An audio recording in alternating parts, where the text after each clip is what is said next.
Madame le maire de Pau, Monsieur le ministre, Mesdames et Messieurs les élus, Mesdames et Messieurs les représentants de l'institution judiciaire, Mesdames et Messieurs les chefs d'entreprise, Mesdames et Messieurs les collaborateurs de la Chambre de commerce et bonsoir également au président de la Chambre de commerce, Bigorre.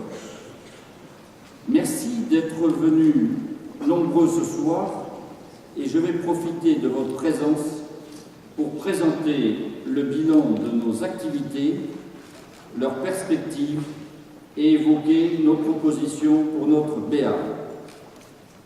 3 grands départements couvrent l'ensemble de notre activité. Tout d'abord, l'accompagnement des entreprises, qui est notre activité régalienne. Ensuite, nos outils de développement économique du territoire, que sont les écoles, l'École supérieure de commerce, le CNPC, l'École du métier du sport et l'aéroport. Et puis, notre 3e partie d'activité, c'est notre chambre de commerce, force de proposition pour le territoire, propositions prospectives et propositions stratégiques. Tout d'abord, notre cœur de métier, l'accompagnement des entreprises. 3 parties dans cet accompagnement des entreprises. L'industrie et les services à l'industrie, qui sont pilotés par notre élu Emmanuel Carreau. L'accueil, les formalités, la création, la transmission, les entreprises en difficulté, la veille, l'intelligence économique, pilotée par Christian Aubard. Et la 3e partie, le commerce, tourisme et le numérique, piloté par Philippe Coll. Pour éclairer l'activité de ce département, je vais vous donner quelques chiffres qui montrent bien le niveau d'activité.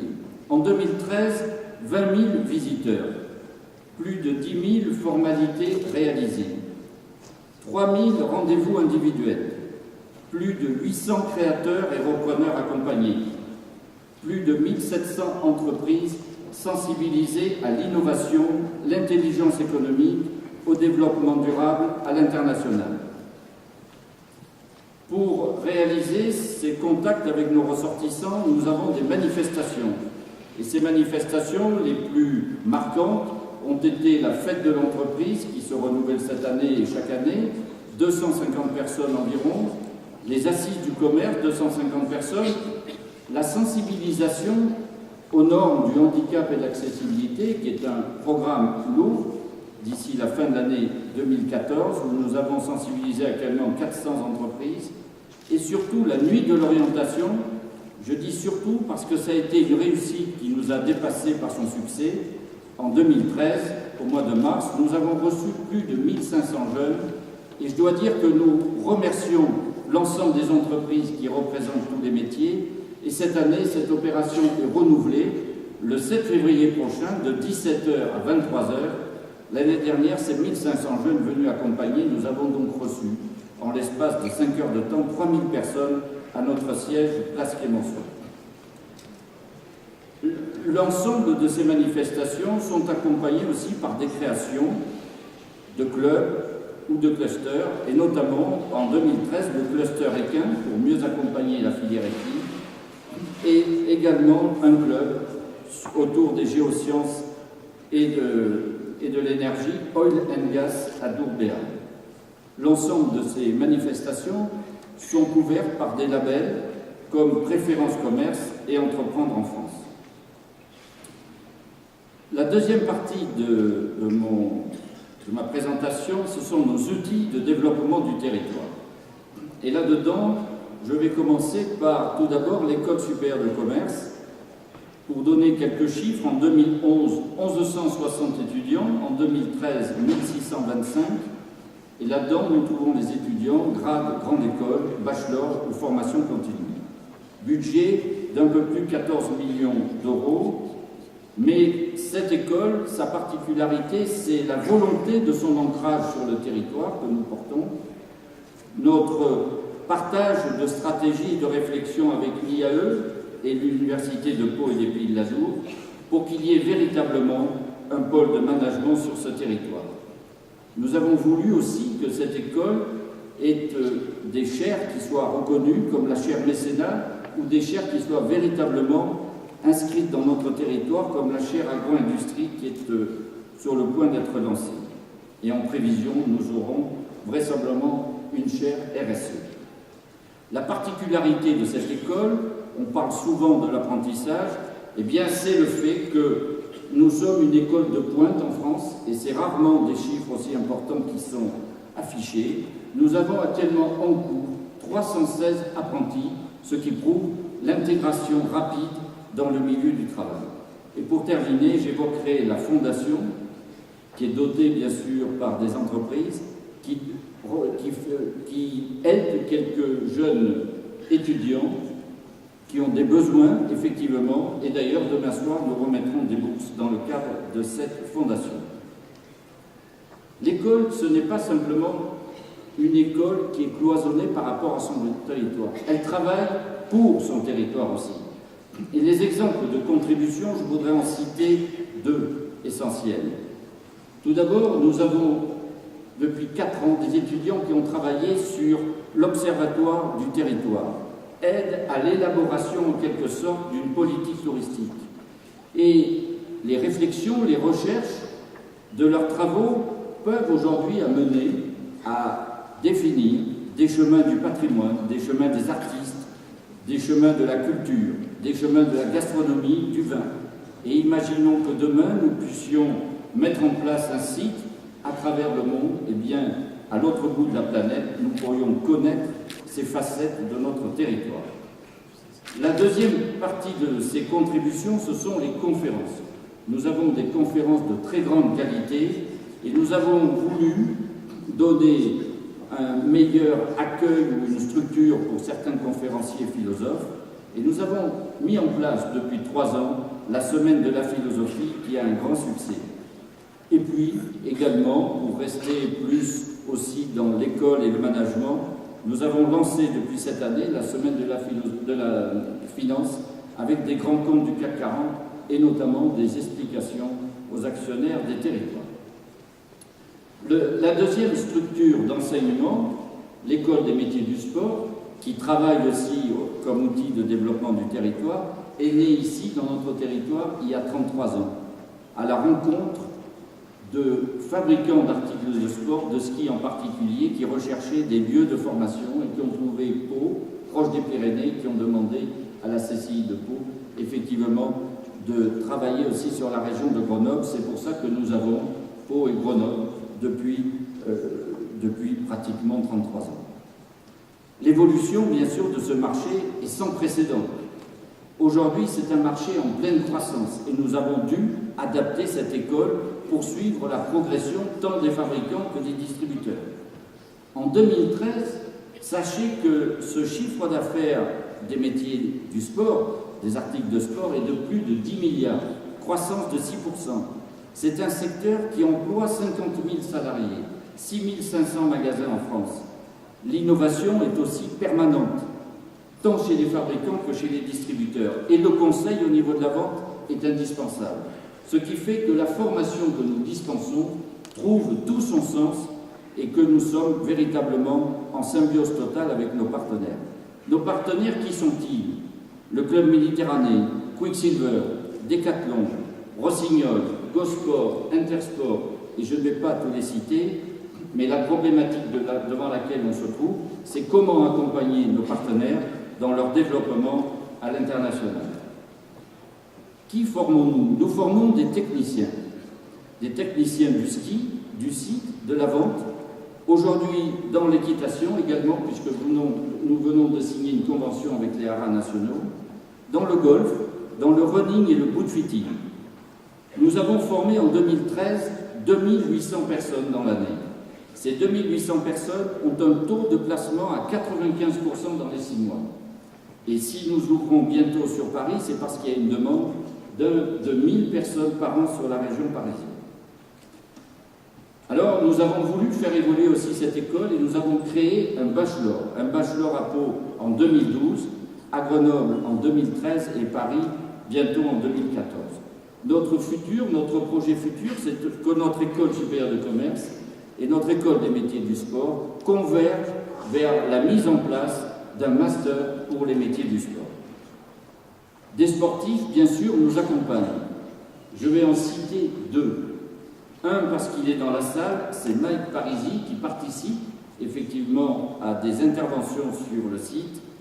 Et puis, une jeune sportive de haut niveau dans le ski acrobatique.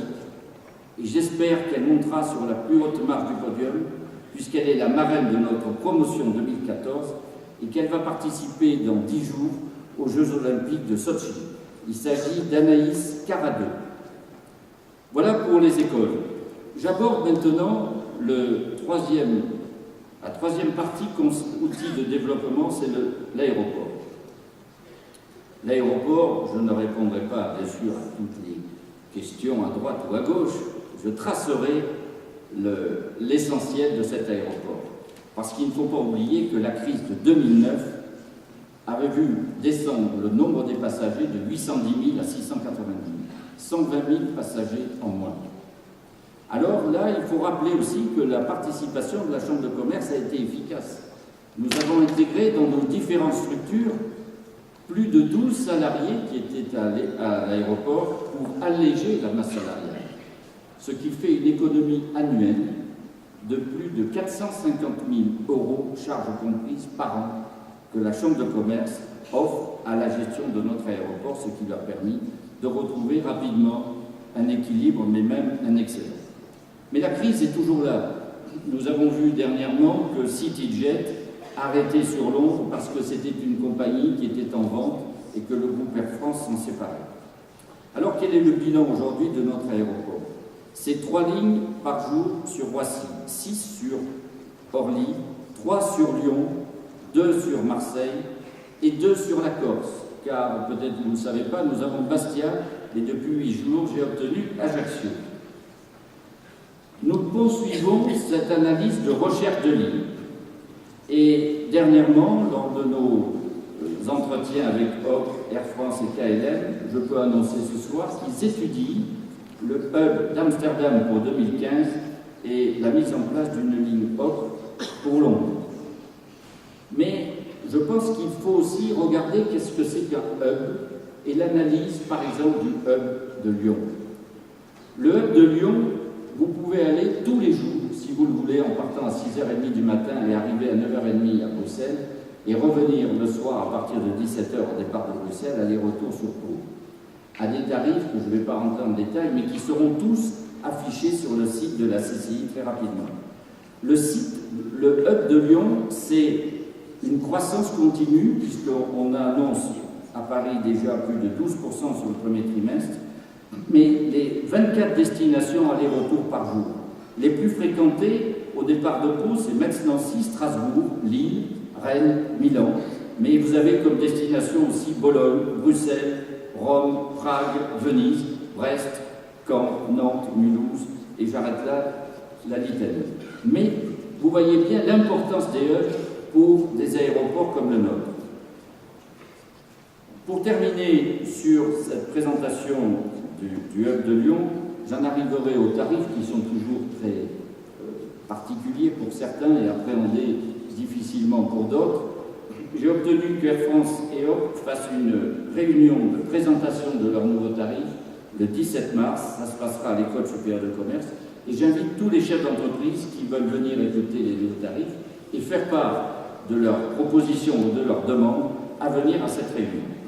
Pour compléter cet aéroport, nous nous tournons aujourd'hui, parce qu'il y a des destinations impossibles à faire, vers de l'aviation d'affaires. Et c'est comme ça que nous aurons un certain nombre de destinations qui pourront être offertes à des compagnies sur notre territoire, qui ne peuvent pas être faites, bien sûr, par une ligne régulière.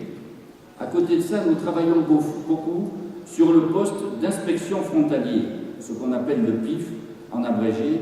C'est un établissement qui permettra ou qui évitera aux chevaux qui viennent ici être entraînés de Dubaï, de Qatar, d'Abu Dhabi, au lieu de passer par Londres, Berlin ou Amsterdam pour avoir une entrée sur l'Europe vétérinaire, de venir directement sur Pau. Et ça sera très important en termes d'image. Nous réfléchissons aussi, nous avons fait part que l'ancienne aérogare pourrait devenir aussi un centre d'affaires ou de bureaux, à y réfléchir, à y travailler. Mais que représente notre aéroport? Aujourd'hui, il vient de faire 6% de croissance, 645 577 de passagers contre 609 000 l'année dernière. On nous classe comme si nous n'étions qu'un aéroport civil. On oublie complètement que nous avions de l'autre côté de la piste le 5e arraché et le 4e régiment des forces spéciales. Et si nous analysons en termes de vols, 9 459 vols civils, mais 18 562 vols militaires, dont les Antonov, un nombre très important au cours, plus de 51 allers-retours 102 au cours de l'année 2013. Nous avons donc un aéroport performant, atypique, inclassable en quelque sorte, mais qui, sur le plan civil, continue à croître, et nous avons, je pense, une bonne année 2014, vu le début de cette année qui s'annonce. Alors je vais aborder maintenant un peu la troisième partie, c'est-à-dire Chambre de commerce, force de proposition.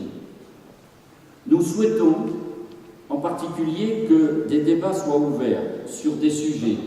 Et c'est la raison pour laquelle nous avons mis en place une émission tous les 2 mois de Web TV, et nous avons traité au mois d'octobre le pôle équin.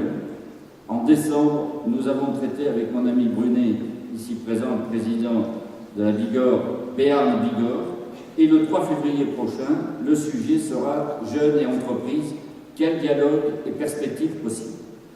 Tous ces débats sont enregistrés entièrement et sont consultables sur le site de la CCI. Le deuxième sujet dans les forces de proposition, c'est la mobilité sur notre territoire. Nous faisons un constat que nous avons une rocade complètement saturée. Un covoiturage impossible à réaliser. Les moyens ne sont pas donnés, les voitures sont stationnées dans tous les coins, sauf dans un stationnement rationnel. L'accessibilité, le stationnement, l'ensemble de ces questions, je ne vais pas toutes les évoquer, posent le problème d'une réflexion d'ensemble de la mobilité sur le grand pôle. Nous souhaitons à la Chambre de commerce que soit mis en place un plan de la mobilité avec un agenda des réalisations. On ne peut plus aujourd'hui, la première réalisation pour nous, on ne peut plus se passer de la future sortie autoroutière Berlin-Morlas. Les SF, par contrat, n'ont aucune obligation de la réaliser avant 2032, presque 18 ans. Cela est impossible. Toutes les études qui ont été faites dernièrement démontrent une saturation progressive, et si nous voulons effectivement développer l'Est de Pau et aussi la fluidité entre l'Ouest, l'Est, le Nord, le Sud, cette sortie autoroutière est indispensable. Ensuite, bien sûr, pour faciliter le covoiturage que j'ai abordé tout à l'heure, des parkings silos nous semblent indispensables. Toutes ces propositions, nous les avons rappelées lors de la dernière enquête publique. Il y a 1 an, j'avais évoqué l'urbanisation commerciale et des sorties un peu anarchiques de projets. La Chambre de commerce n'est plus consultée, je le rappelle, sur les dossiers CDAC. Elle reste toutefois très attentive à l'équilibre des zones commerciales, et en particulier du centre-ville de Pau. Les dernières autorisations nous interpellent. 5 763 mètres carrés de plus, alors qu'il y en avait déjà 3 200. La Chambre de commerce n'acceptera pas un déséquilibre en termes d'aménagement commercial des territoires. Et donc je peux dire que ce soir, nous allons étudier de très près ce dossier, et en l'état actuel des informations, nous devrions, sous toute réserve de finalisation de notre réflexion, introduire un recours. La troisième partie que je voulais évoquer, c'est le pôle numérique. La révolution numérique dans les secteurs économiques est excessivement rapide. Nous n'avons pas pris suffisamment encore conscience de cette révolution et qui entraînent des impacts, des enjeux, de la valeur ajoutée nouvelle à rechercher dans d'autres axes. C'est l'usine du futur qui est en train de se rebâtir, le commerce du futur également, le bureau du futur. Alors nous souhaitons qu'il puisse y avoir une aide à la réflexion pour tous les acteurs de notre territoire.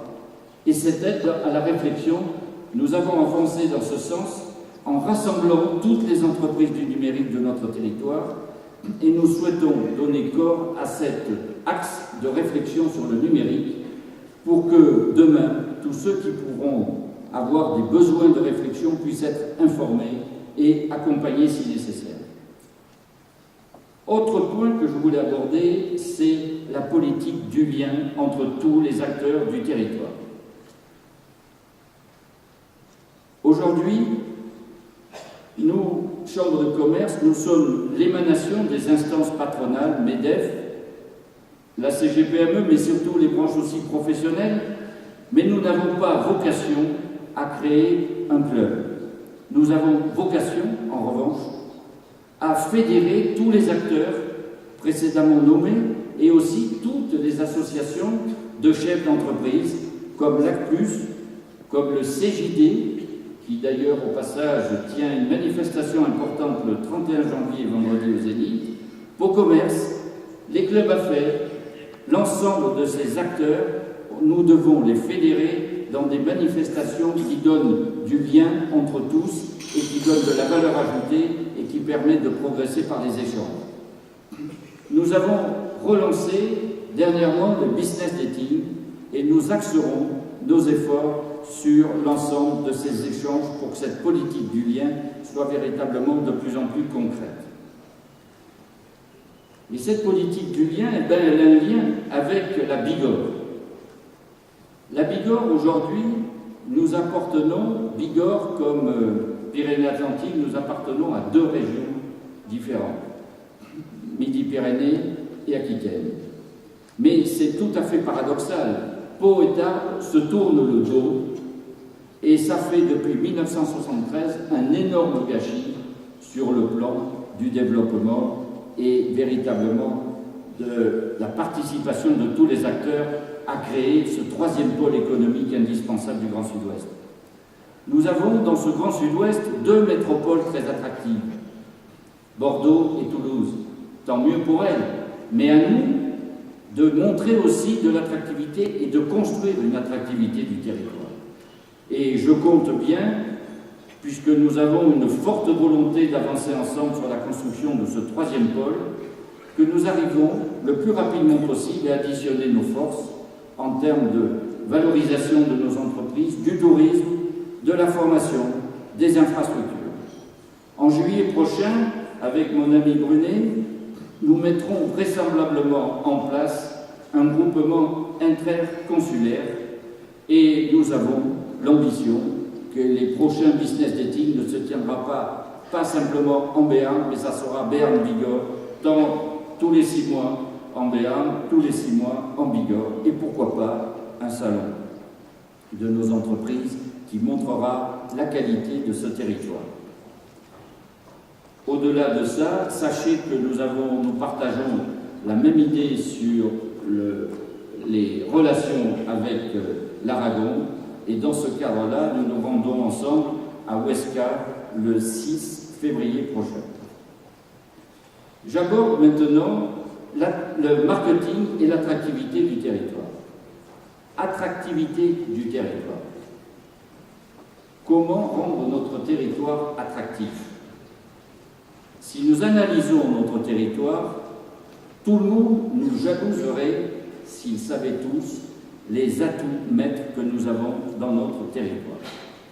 Nous sommes un territoire béni des dieux, un pôle chimie très important, des géosciences au top niveau, des fibres de carbone avec un des grands de la fibre de carbone qui vient de s'installer, l'aéronautique avec des leaders mondiaux, l'agro-industrie également avec des leaders mondiaux, la santé qui a des pôles très significatifs, l'armée avec plus de 2000 personnes, la filière équine avec 1000 chevaux à l'année et 2000 emplois, une qualité de vie aussi exceptionnelle qui sont les bases bien sûr d'un tourisme, Au passage, dans 5 ans, l'offre dans le tourisme sera multipliée par 3, mais la demande ne sera multipliée que par 2. Il n'y aura plus que l'excellence qui fera la différence. Et le résultat de cette activité, très positive, est un niveau d'emploi que l'on mesure par le taux de chômage qui est un des plus bas de France, 8,4, alors que, par exemple, Bordeaux-Gironde, c'est 10,6. Mais avons-nous une politique d'attractivité pour notre territoire? Est-ce que quelqu'un porte cette politique d'attractivité du territoire? Eh bien, tout le monde la porte et personne. Ce qui fait que nous n'avons absolument aucune cohérence sur cette image que l'on doit construire ou cette attractivité du territoire. Si nous tapons sur Google « étudier à Pau »,« investir à Pau », nous allons avoir 80 logos qui vont apparaître. Et celui qui est à l'autre bout de la planète, 80 logos, il va tomber pas raide mort, mais il va être interpellé. Et comment faire son choix et comprendre? Si nous tapons les mêmes indications pour Lyon, eh bien nous trouvons un seul portail d'entrée. Parce que Lyon et la région lyonnaise a fortement travaillé là-dessus, sur l'attractivité du territoire. Et tous les acteurs, chambres de commerce, région, département, mairie de Lyon et l'ensemble des mairies de communautés d'agglo, ils ont défini une marque unique, Only Lyon. 14 000 entreprises portent cette marque sur leur papier en tête ou autre. D'ailleurs, les grands de ce monde ne se sont pas trompés. New York, un seul portail, Amsterdam aussi. Nous devons donc aujourd'hui avoir un point d'entrée unique et un guichet unique, bien sûr, pour le développement économique. Alors la Chambre de commerce veut et souhaite que tout le monde vienne se regrouper. On n'a pas la prétention d'être le leader en l'occasion, mais nous souhaitons montrer le chemin pour qu'il y ait véritablement une politique d'attractivité. Nous venons d'intégrer une chaire de marketing et d'attractivité du territoire. Dans quelques semaines, avec le responsable de cette chaire, nous mettrons en place un comité de pilotage et un comité stratégique. Et c'est tous ensemble que nous devons partager nos réflexions pour bâtir notre point d'entrée commun, bâtir notre stratégie, bâtir notre marque. L'attractivité de notre territoire aura pour base essentielle l'excellence et la transversalité de tous. Alors, si nous avons une image reconnue, les cadres, les étudiants, les investisseurs viendront. Nos entreprises obtiendront des marges nouvelles. Les compagnies voleront sans état d'âme sur Pau. La puissance d'un territoire se mesure à la force des liens qu'il sait créer avec ses clients, ses habitants, ses entreprises, sa capacité à innover, sa capacité à élever son offre au niveau de l'excellence. Alors, et ce sera ma conclusion, sachons donner du sens à notre démarche collective. Sachons être dans le mouvement avec un esprit de conquête. Sachons nous prendre en main par une méthodologie d'anticipation et de vision au service de tous. Sachons tisser le lien et le développer entre tous les acteurs. Alors nous aurons un territoire d'excellence, attractif et reconnu par tous dans le monde. Très bonne année à tous et à toutes, et merci de votre écoute.